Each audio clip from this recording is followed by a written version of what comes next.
Las Naciones Unidas, la ONU, es el templo de la diplomacia. Fundada en 1945, es responsable de mantener la paz en todo el planeta. Declara que la ética y la transparencia son sus principios básicos. Sin embargo, esta antigua y noble institución atraviesa actualmente un momento de gran agitación.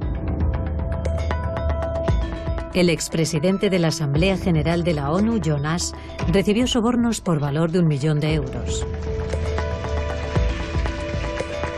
Era uno de los más estrechos colaboradores del secretario general Ban Ki-moon, que dirige la organización desde hace 10 años. Hoy, la ONU se ve afectada por múltiples escándalos. Su reputación se ha visto empañada por casos de corrupción, trata de seres humanos y despilfarro de fondos públicos. Al parecer, una parte iba destinada al propio adjunto principal. Oí que 12 millones de euros iban para él. La gente siempre ha sido codiciosa y sigue siéndolo. Por desgracia, la codicia sigue mandando en la organización. De puertas para adentro, algunos acusan a las Naciones Unidas de encubrir estos delitos. Una persona anónima del personal ejecutivo de la ONU ha llegado a crear un personaje virtual para denunciar el código de silencio que impera bajo el mandato del secretario general. Ban Ki-moon often speaks of zero tolerance, meaning he's got zero tolerance for anyone trying to tarnish the image that he wanted to create. ¿La corrupción invade la ONU? ¿No es capaz el guardián del mundo ni de poner orden en su propia casa? ¿Acaso tiene intención de hacerlo?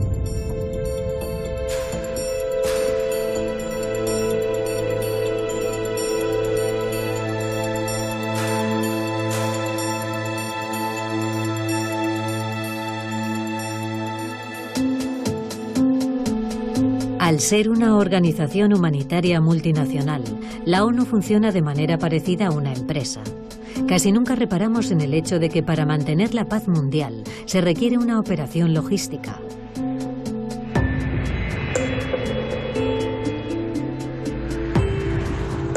Visitamos el sur del Líbano, una región controlada por la organización terrorista chií Hezbollah.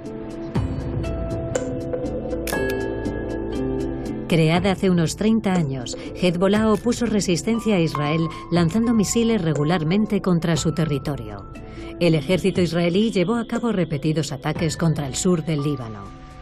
Desde 1978, la Fuerza Provisional de las Naciones Unidas en el Líbano, UNIFIL, intenta restablecer la autoridad del Estado libanés en esta devastada región.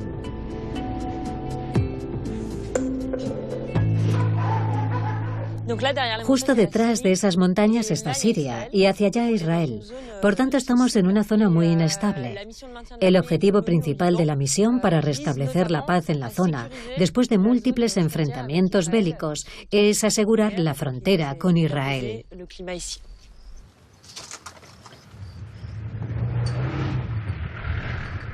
El personal de la UNIFIL lo forman 10.000 militares.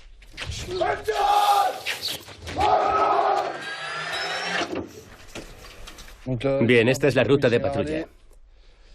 Carretera XS, carretera 1000, Víctor Charlie 16, Víctor Charlie 12. En caso de fuego de misil, intervenimos con fusil automático ligero en el área de sospecha. Si el lanzamiento se produce, abandonamos la zona lo antes posible para evitar una respuesta israelí. La UNIFIL no es simplemente una fuerza militar armada y preparada para entrar en combate. Es también una operación logística descomunal.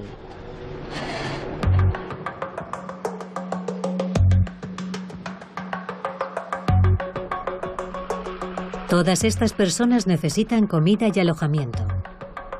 Para proporcionárselos, la ONU cuenta con miles de proveedores. Cada semana llegan toneladas de suministros por mar o en convoy. Estas mercancías las envían empresas privadas con las que la ONU ha firmado un contrato.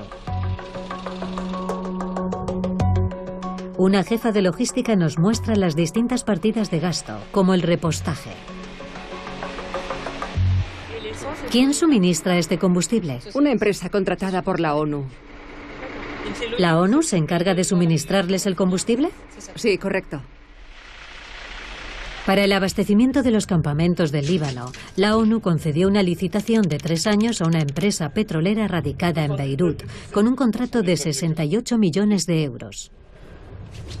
Una base de la ONU también incluye alojamiento, a menudo en forma de contenedores habitables como estos, que suministra principalmente la empresa italiana Corimec. Este es el típico dormitorio de todos los soldados de la fuerza. Aquí duermen 2 personas, pero podrían ocuparlo 3 o 4, añadiendo mobiliario. ¿Y cómo llaman a esta clase de alojamiento? Informalmente Corimec, que es la marca de estos contenedores que se utilizan en los campamentos. El último pedido de estos contenedores que hizo la ONU a la empresa fue por valor de 6 millones de euros. Para dar de comer a las tropas, cada semana se necesitan toneladas de provisiones. ¿La comida se trae de Beirut y también desde otros países? Sí, de muchos lugares, en barco o en avión.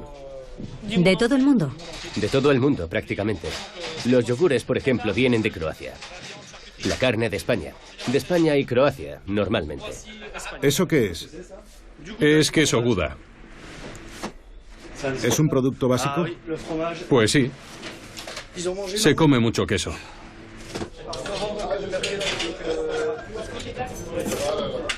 La comida la suministra una empresa con sede en Kuwait, que tiene una licitación de 3 años por valor de 53 millones de euros.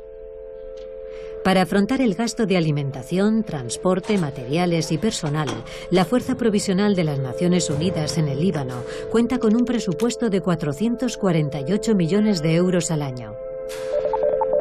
La ONU tiene 16 misiones como esta repartidas por el mundo, con presupuestos colosales. En Kosovo, por ejemplo, las Naciones Unidas gastan 35 millones de euros al año.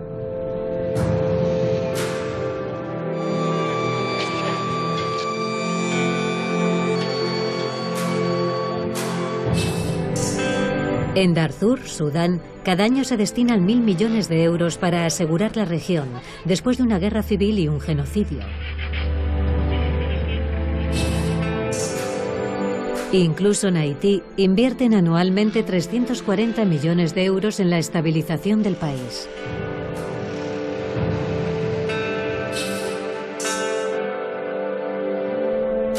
La ONU reserva un presupuesto anual de 7.000 millones de euros solamente a misiones de mantenimiento de paz que financian sus Estados miembros y, por tanto, los contribuyentes del mundo entero.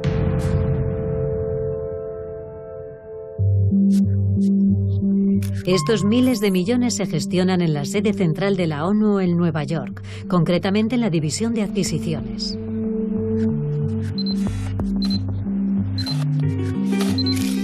Aquí se firman contratos con más de 20.000 proveedores. Su director, ucraniano, casi nunca accede a que lo entrevisten. Solo nos ha dado 15 minutos. Según él, el dinero público está bien gestionado. El principio fundamental de las adquisiciones de las Naciones Unidas es el principio de la relación óptima, costo-calidad. No compramos lo más barato, pero tampoco lo más sofisticado, por ejemplo. Buscamos algo que esté en un término medio. Se determina el valor, se acude al mercado, se busca la fuente de aprovisionamiento adecuada y se trata a todo el mundo con equidad y transparencia. Así es como la ONU intenta trabajar. Fantastic. La ONU impone un estricto código de conducta a sus proveedores. Las Naciones Unidas esperan que sus proveedores se esfuercen por superar las mejores prácticas internacionales y sectoriales. Y en el apartado dedicado a la corrupción, las Naciones Unidas esperan que sus proveedores cumplan las normas más estrictas de conducta ética y moral. La División de Adquisiciones convoca periódicamente a sus proveedores para que asistan a seminarios donde les recuerdan las normas. No se nos permite grabar ninguno, pero hemos conseguido fotografías de uno de ellos, celebrado en 2015. En estas conferencias se detallan las necesidades de la ONU y se celebran reuniones previas a la firma de contratos.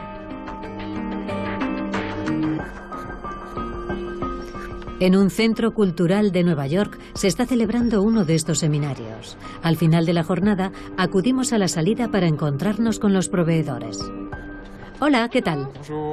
Este ejecutivo representa a la empresa agroalimentaria de Bélgica. Sí, hoy era el primer día. El seminario dura 2 días.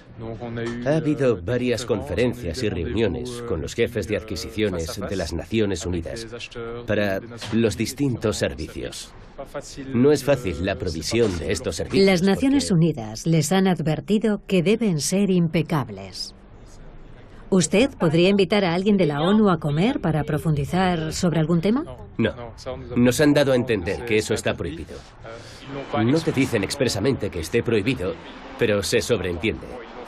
Bromean diciendo que no tienen tiempo de quedar a comer con miles de proveedores. Pero yo creo que, como en cualquier licitación pública, ese tipo de procedimiento está prohibido. Entiendo, está muy... Sí, muy reglamentado, es muy estricto. Advierten a los proveedores que está absolutamente prohibido saltarse las normas, de manera que si lo hacen, pasarán a engrosar una lista negra de la ONU que prohíbe a la organización volver a firmar contratos con ellos. La ONU presume de gastar todos estos miles de millones con rigor y transparencia. Era de esperar, dado que funciona con dinero público. ¿Pero es siempre tan comedida con las empresas cuyos servicios contrata? En Haití, en 2010, un gran escándalo dejó al descubierto sus deficiencias. Las consecuencias fueron dramáticas para un país que ya atravesaba graves dificultades para recuperarse del terremoto ocurrido unos meses antes.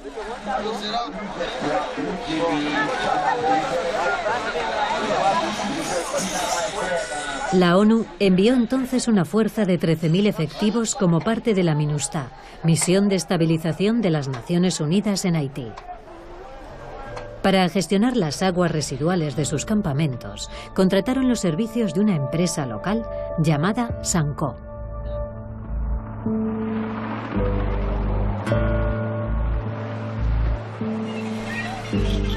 Nos dirigimos a Mirebalais, en el centro del país, a 50 kilómetros de la capital. Este campamento, ahora abandonado, fue asignado a los pacificadores de la ONU y Sanco debía tratar sus aguas residuales.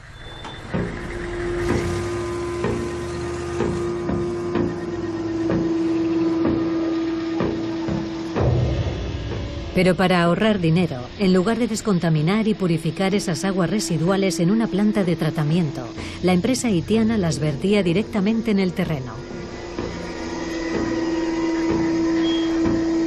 Después simplemente rociaban desinfectante por encima.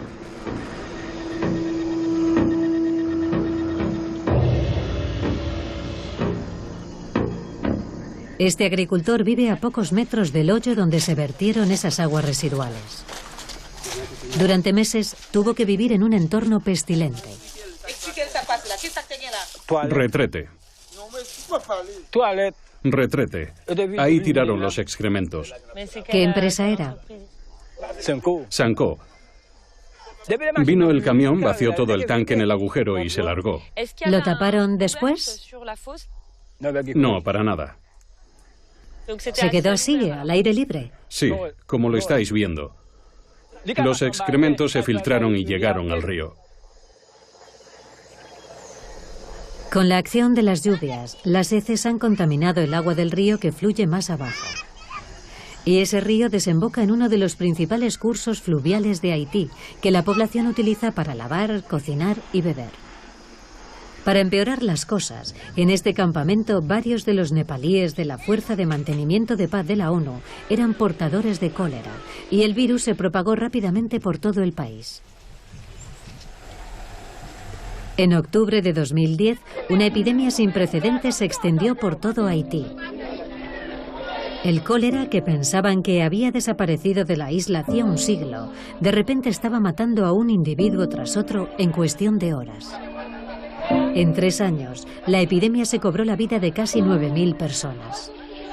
Según varios estudios científicos, la epidemia de cólera en Haití es directamente atribuible a miembros de las fuerzas de mantenimiento de paz de la MINUSTAH. Expertos de la ONU reconocieron en un informe sobre el brote de cólera que las condiciones de higiene en el campamento de Mirebalais eran deficientes.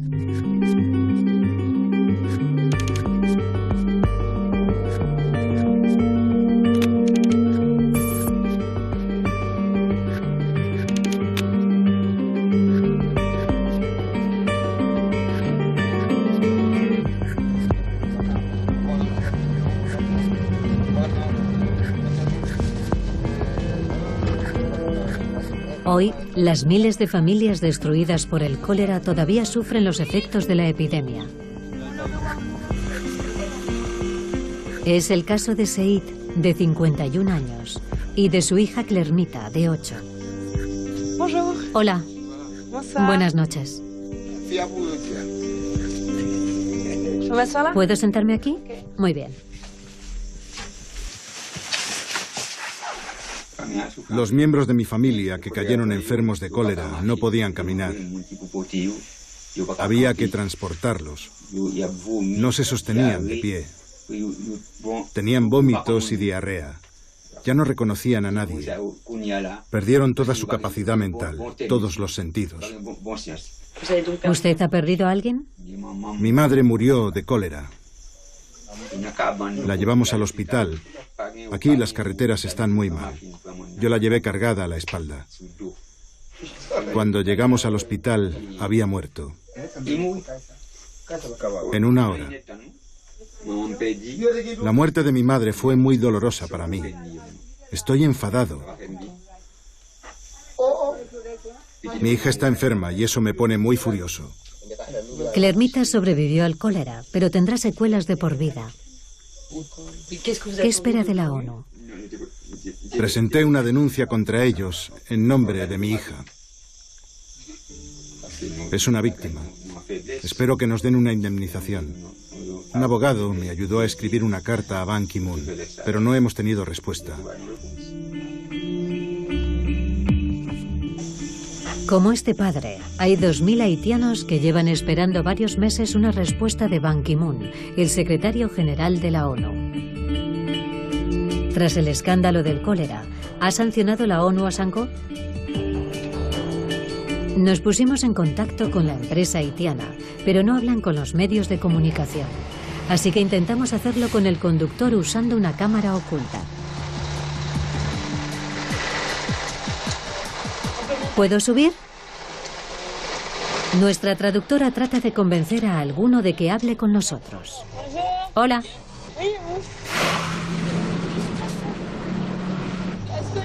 ¿Fue sancionada la empresa por la MINUSTAH? ¿O en realidad no lo fue? No, en absoluto. Sanko trabajaba con la MINUSTAH antes del cólera y siguió trabajando para la MINUSTAH después del brote de cólera. ¿Han cambiado recientemente su conducta con Sanko respecto a la calidad del servicio? No, no ha cambiado nada. ¿Ningún cambio? ¿Ni siquiera después del cólera? No. Después de la epidemia de cólera, la ONU siguió firmando contratos con Sanko, como demuestran estos documentos. En agosto de 2012, por ejemplo, concedió una licitación a la empresa por valor de $420.000, casi 370.000 euros. Hey, my family's been a contractor for the UN for a long time. We do a lot of business together. De 2010 a 2014, la ONU concedió nuevas licitaciones a Sanko por valor de casi 1 millón de euros. ¿Cómo es posible que una empresa implicada en un escándalo sanitario que ha causado la muerte a más de 9.000 personas siga dando servicio a la ONU? Volvemos a Nueva York para plantear esta pregunta a la División de Adquisiciones, supuestamente la responsable de vigilar las prácticas empresariales. A su director no le agrada que les pongan las contradicciones de la ONU. ¿Por qué trabajan con Sanko si está relacionada con la epidemia de cólera en Haití? ¿Con el cólera en Haití? Hasta donde yo sé, Sanko no figura en la lista de proveedores de las Naciones Unidas desde hace algún tiempo. Hay contratos firmados en 2012, 2013, 2014. En las Naciones Unidas hay adquisiciones globales y adquisiciones locales. En este caso, además, estaba la gerencia de la MINUSTAH. El contrato con Sanco se firmó localmente. Era un contrato local. En el momento en que me comunicaron tales deficiencias en el desempeño de su labor, encargamos una auditoría y la empresa fue descalificada por la oficina de Nueva York. Pero, como se pueden imaginar, tenemos varias decenas de miles de jefes de adjudicaciones en la ONU y miles de contratistas locales. Desde la distancia no puedo saber lo que está pasando en Haití, en Costa de Marfil o en otra parte, a menos que la misión en Haití o donde sea me informe del asunto. ¿Y no le informaron? Pues no lo sé. Era un contrato local. Queda claro que la Oficina Central de la ONU en Nueva York desconoce lo que hace la ONU en el mundo. So maybe the procurement division needs to spend a couple of bucks on a dictionary. Most thrift shops will sell you a dictionary for $2. Just make sure you get one that includes the word accountability. El rasgo distintivo de las Naciones Unidas es que no está obligada a rendir cuentas ante nadie. Tiene el privilegio de la inmunidad. Por graves que sean sus deficiencias e incumplimientos, en principio la ONU no puede ser declarada culpable por un tribunal nacional. Pero unos pocos abogados han impugnado esa inmunidad. Son letrados estadounidenses y haitianos y representan a 5.000 víctimas del cólera. En 2013 presentaron una denuncia ante tribunales estadounidenses. Hoy van a asistir a la vista. No pueden alegar que ellos no trajeron el cólera a Haití y que no tienen la obligación jurídica de indemnizar a las víctimas. Solo tienen el argumento de la inmunidad, y si esa inmunidad desaparece, volverán a salvar vidas otra vez. El levantamiento de la inmunidad es la única forma de lograr que se indemnice a las víctimas. Como abogado, ¿es más difícil lidiar con las Naciones Unidas que con una empresa privada? Sí, mucho más difícil. Y es irónico porque, en principio, la ONU es una organización que fue creada para promover los derechos humanos. Pero en Haití, 9.000 personas murieron y los derechos humanos se dejaron de lado. Por eso es posible que por primera vez la inmunidad se suprima.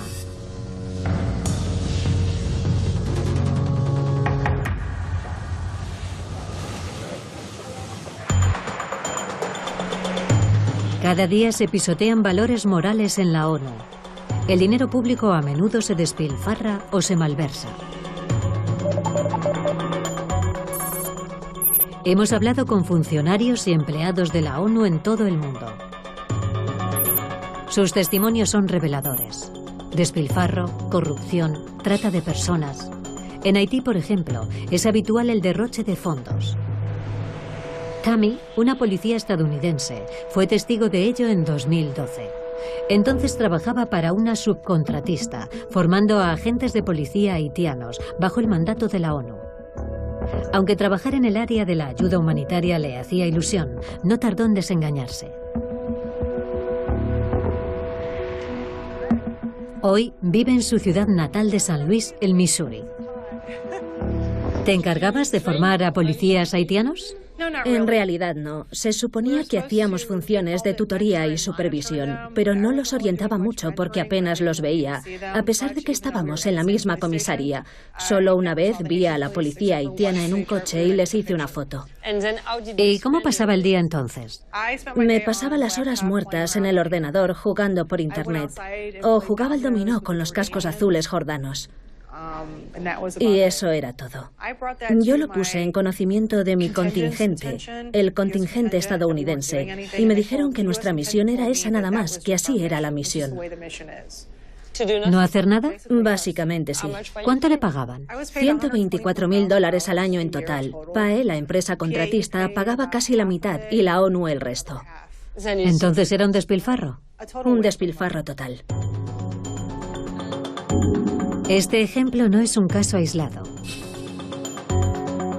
En Darfur, la ONU tiene empleadas a 20.000 personas y dilapida millones de euros cada año.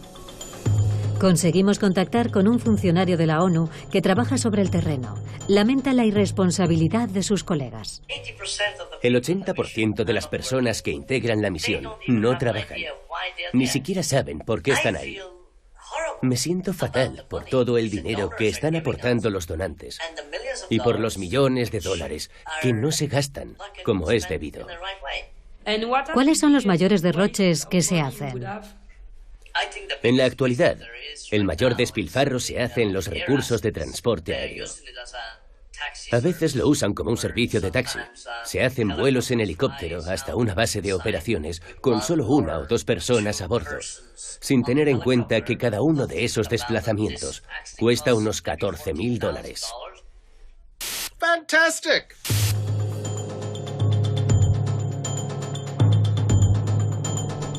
Bastante más grave es el hecho de que en ciertas misiones de la ONU ha habido casos de tráfico ilegal. En Liberia, por ejemplo, pacificadores de la ONU han revendido artículos robados en el mercado negro. Es lo que nos revela una exfuncionaria de la ONU, que ahora es corresponsal de prensa en la sede central de la organización.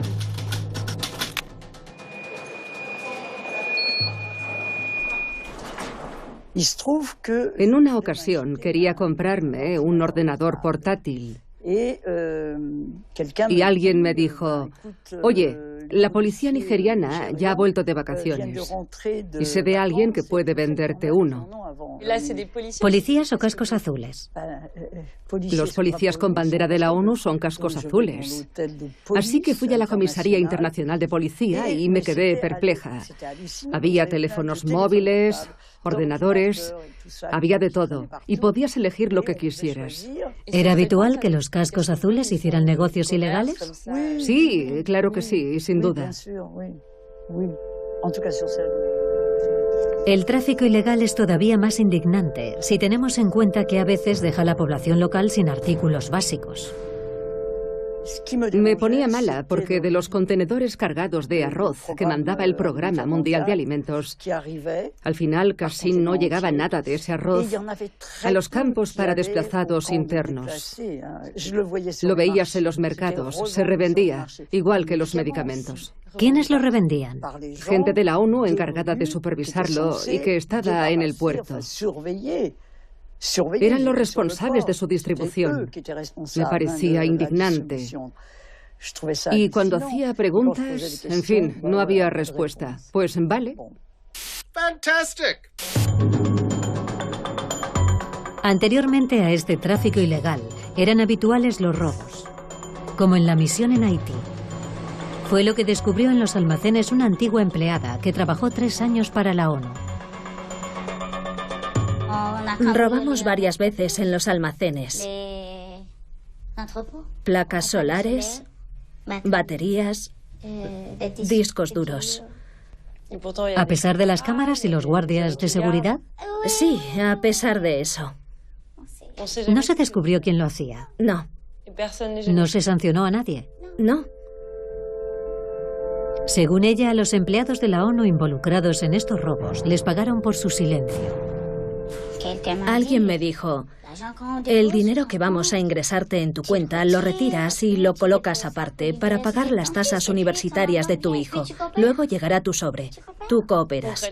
¿Era corrupción? Por supuesto que era corrupción, pero yo misma, como buena cristiana, le dije, mira, estoy ciega, estoy muda y no pienso escuchar más. Así que confiaron en mí. Hablaban de todo delante de mí.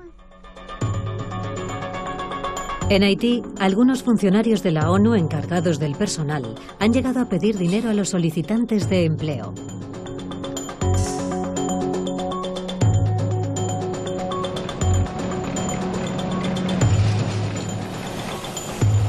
Nos reunimos con un testigo haitiano que trabajó 6 años para la MINUSTAH.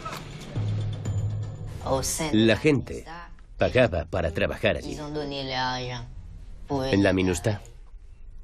¿Por un puesto de trabajo? Sí. ¿Y quién les decía que tenían que pagar? El jefe de personal. A veces, la extorsión se repetía cada mes. Tengo un amigo al que le exigían que pagara un dinero cada vez que cobraba su sueldo. ¿Devolvía una parte de su salario? Sí. ¿A quién? A su supervisor. Él no lo aceptó. Así que tuvo que irse. ¿Lo despidieron? Sí. ¿Y esta práctica nunca se ha criticado? No. ¿Cómo puede ser? Aquí no hay trabajo. Este país está paralizado. No tienen más remedio. ¿Acaso estos casos de extorsión, corrupción y despilfarro generalizado pueden ser ignorados por quienes están a cargo de la ONU?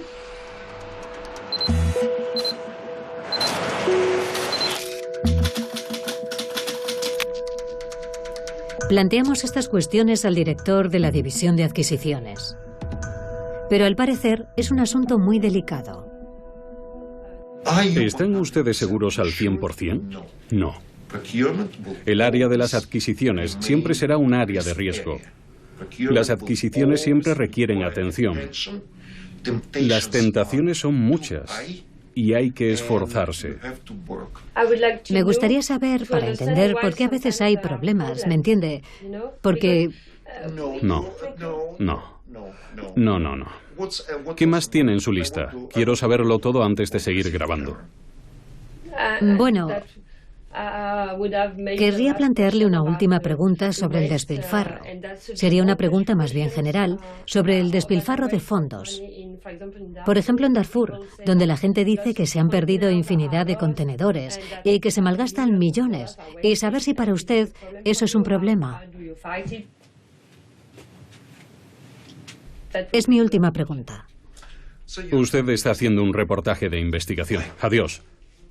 Chris, acompáñalos abajo. Es imposible plantear estas preguntas. Sin embargo, no es algo nuevo. En 2005 ya salió a la luz un gran escándalo de corrupción que sacudió las Naciones Unidas. Podría ser el mayor escándalo al que se ha enfrentado nunca la ONU. La información descubierta empañará su reputación y la de su secretario general, Kofi Annan. Petróleo por alimentos, el escándalo que sacudió la ONU. Así lo contó un periódico iraquí. Tras la invasión de Kuwait en el año 1990, la ONU impuso un embargo a Irak. Pero esta sanción mataba de hambre a la población iraquí. 6 años más tarde, la ONU autorizó a Irak a vender su petróleo para alimentar a su población. Se trataba del programa Petróleo por Alimentos.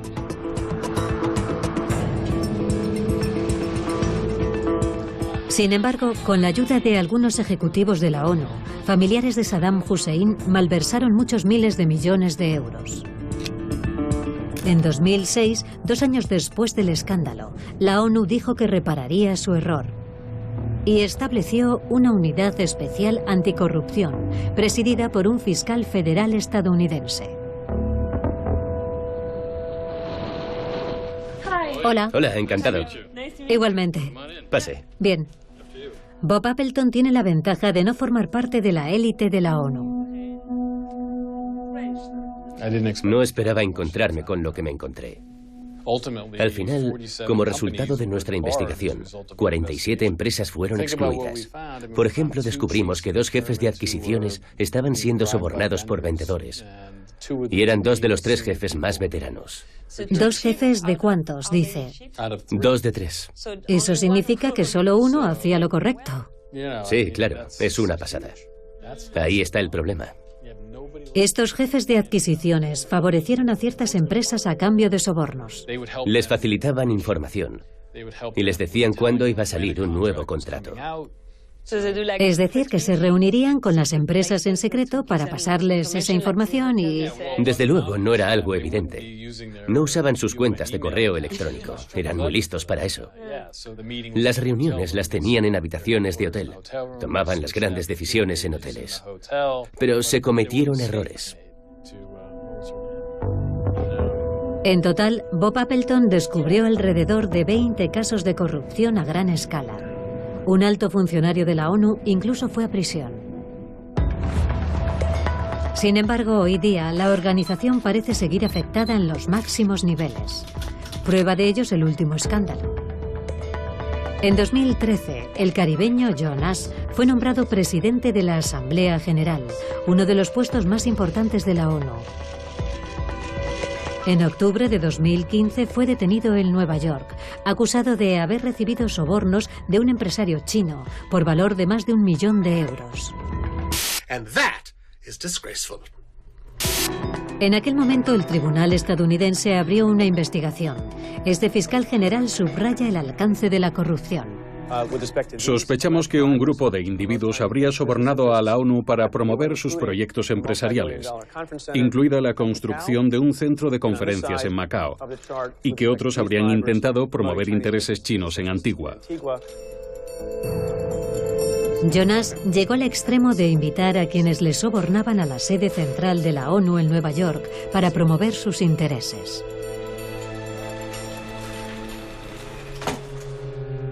Por ejemplo, Seri Yan, presidenta de una fundación para el desarrollo sostenible, fue recibida en la sede de la ONU con los brazos abiertos y organizó foros y galas.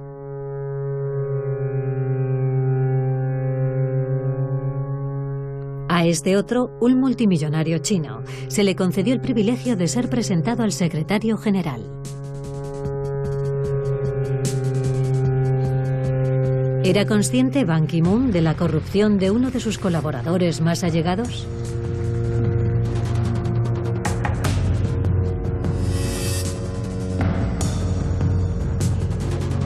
Dada la imposibilidad de hablar con el propio secretario general, se lo planteamos a su portavoz en una conferencia de prensa. El hombre abandona su habitual discurso seco y diplomático y empieza a titubear. Pronto habrá sentencias condenatorias en la causa de Jonas. ¿Cómo explica que exista semejante nivel de corrupción en el seno de la ONU? ¿En qué causa dice? Jonas. Estamos estudiando qué tipo de repercusiones puede haber tenido en el sistema en cuanto a...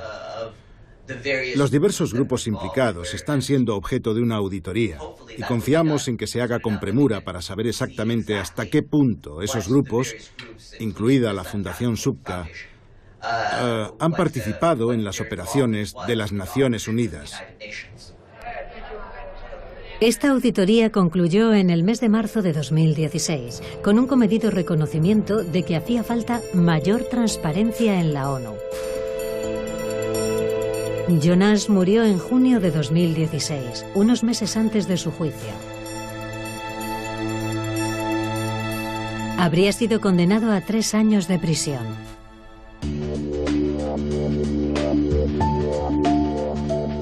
Algunos de estos altos cargos corruptos han sido defendidos por un hombre que, unos cuantos edificios más allá, ha decidido especializarse en funcionarios de la ONU de dudosa reputación. Arkady Buk es abogado y originario de Azerbaiyán. La gente siempre ha sido codiciosa y sigue siéndolo. Por desgracia, la codicia sigue mandando en la organización. Hasta donde yo sé, el número de detenciones al año es más o menos el mismo. No es que sean tantos, pero aparentemente el número de casos de corrupción y transacciones en beneficio propio o de malversación e incumplimiento de obligaciones fiduciarias se mantiene en el mismo nivel. En su opinión, ¿por qué está tan extendida la corrupción en la ONU? Bueno, aquí lo principal es que ese dinero pertenece a las Naciones Unidas. Pertenece a todo el mundo. Y cuando el dinero es de todos, no es de nadie. Y eso es lo que genera la situación, la oportunidad de robar. Y así seguirá. Es posible que dentro de unos siglos la situación haya cambiado, pero yo tengo el trabajo asegurado para el resto de mi vida, sin duda.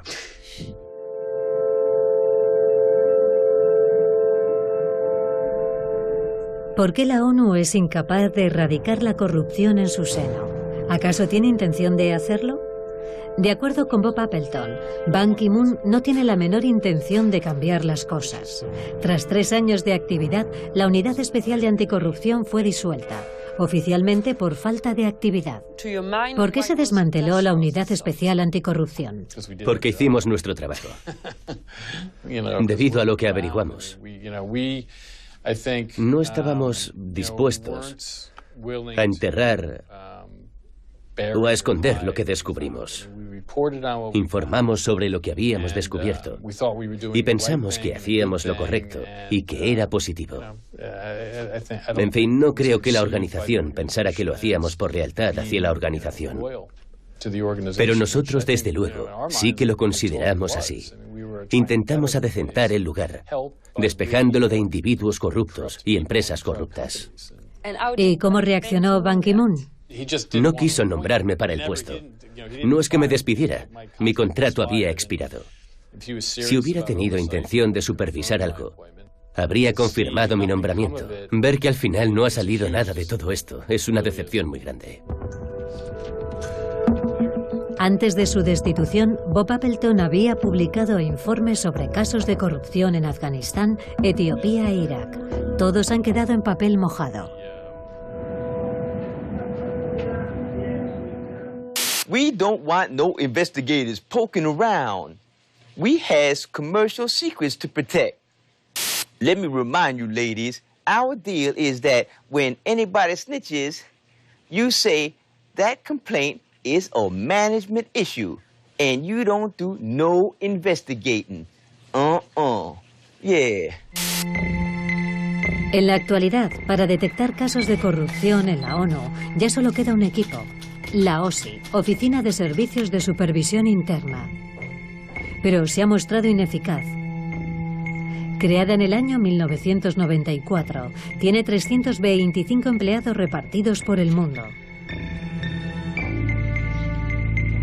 Este departamento sí nos permite grabar, pero nos cuesta acceder a sus cargos ejecutivos. Tenía una entrevista con la Oficina de Investigación de la ONU en ese edificio, pero acabo de recibir un correo electrónico y la cancelan sin más explicación.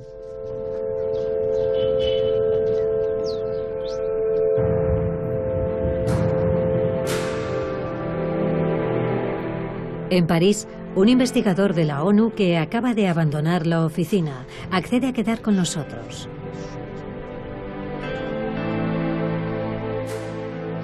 Cuando Peter Gallo entró en la OSI, comprendió que era imposible llevar a cabo su trabajo como era debido.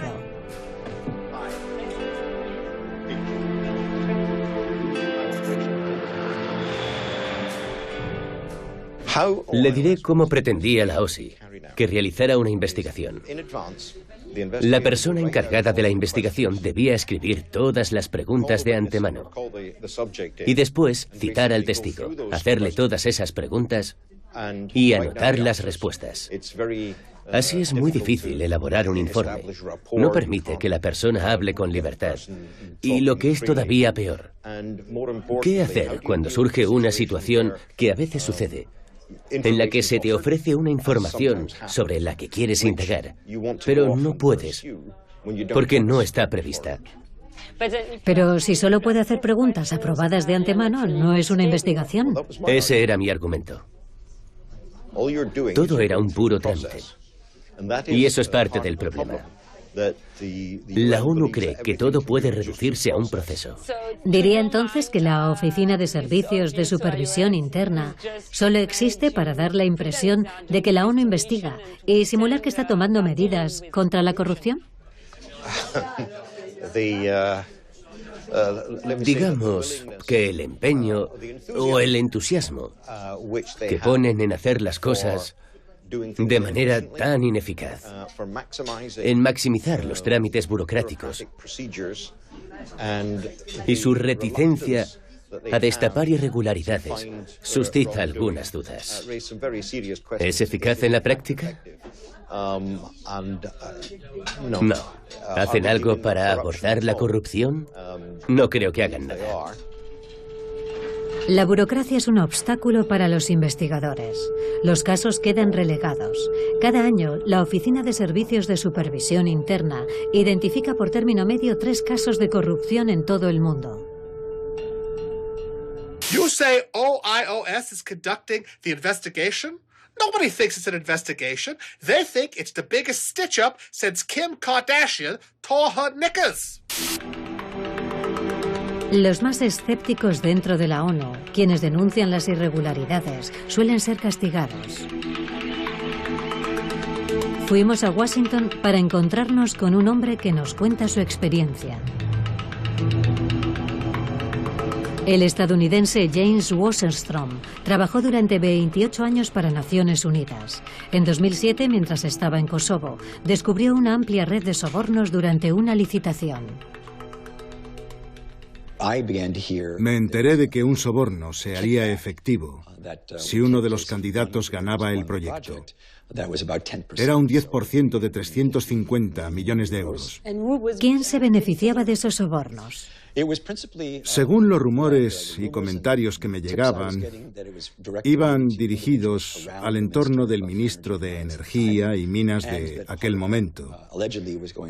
Y una parte de esa cantidad, al parecer, iba destinada al adjunto principal. Oí que 12 millones de euros eran para él. Eso me dejó muy preocupado.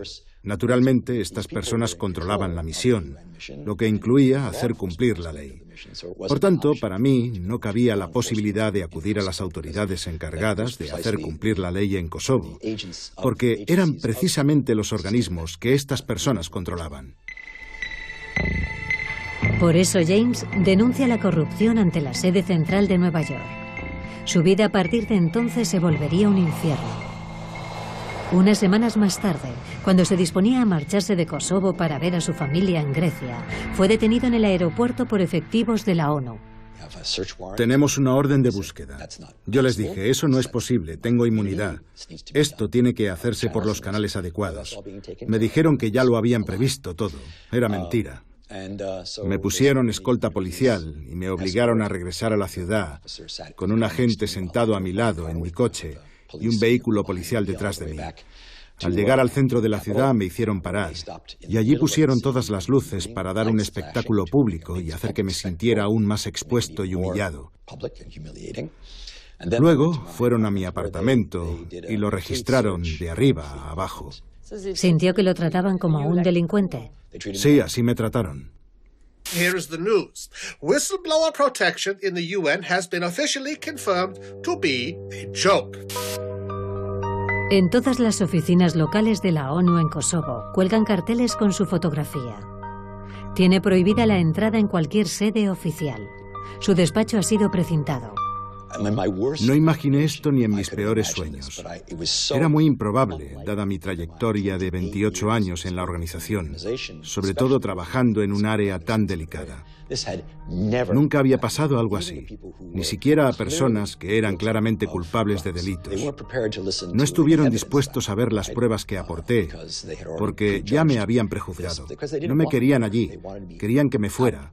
Me estaba entrometiendo en sus relaciones, sus planes. Me querían fuera de allí y pensaban utilizar cualquier pretexto para hacerlo. James no solo fue destituido por la ONU, sino que además fue declarado persona non grata en todas las organizaciones internacionales. Para alguien que había entrado en la organización por sus ideales y había hecho de ella su profesión, que me echaran a la calle como una basura, fue demoledor. Tuvo consecuencias graves para mí, no solo económicas, sino también psicológicas. No me cabe la menor duda. Fue un periodo sumamente doloroso. Tuve que reponerme para volver a ganarme la vida y sostener a mi familia. En 2008, James Wasserstrom llevó a la ONU ante los tribunales, pero solo recibió una indemnización de 13.000 euros en concepto de daños y perjuicios. Mucho menos que la pensión que reciben de la ONU sus trabajadores. Los funcionarios denunciados por James no han sido sancionados de ninguna forma.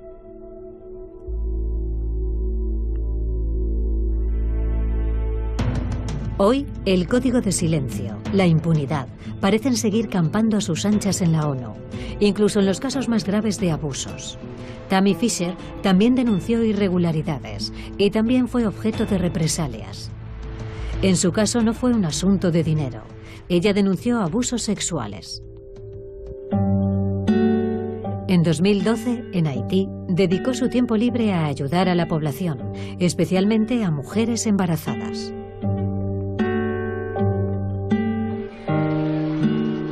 Se hizo popular entre las haitianas.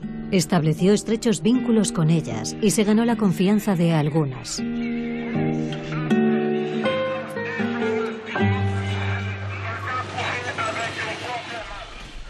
Empezaron a contarme que el jefe de mi equipo y otros 2 hombres africanos con los que yo trabajaba estaban explotando sexualmente a mujeres del campo.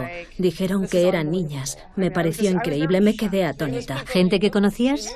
Sí, así que llamé a otra estadounidense que era coordinadora y, por tanto, estaba un escalón por encima de un jefe de equipo y le conté lo que estaba pasando. En aquel momento habían salido a la luz escándalos sobre violaciones cometidas por cascos azules en Haití, pero también en otros países.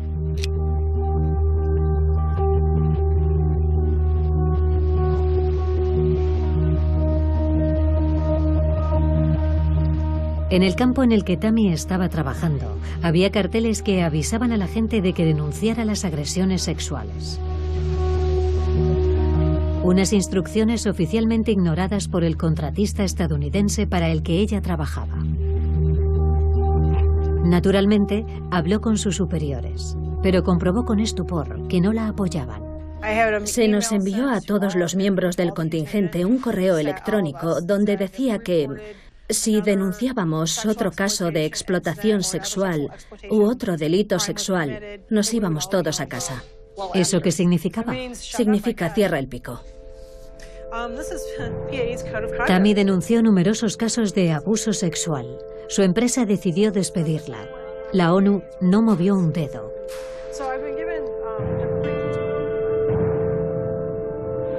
En un decenio aproximadamente, la ONU ha reconocido oficialmente 700 casos de abusos sexuales en los que había participado su personal. Pero ¿cuántos más habrá encubierto la organización? Despilfarro, corrupción, violación. ¿Por qué el organismo mundial encargado de hacer cumplir la ley hace tan poco por investigar los delitos cometidos en su seno? En 2017, un nuevo secretario general tomará posesión del cargo. ¿Ban Ki-moon limpiará finalmente la ONU? Tune in next week. We'll have another lecture on ethics.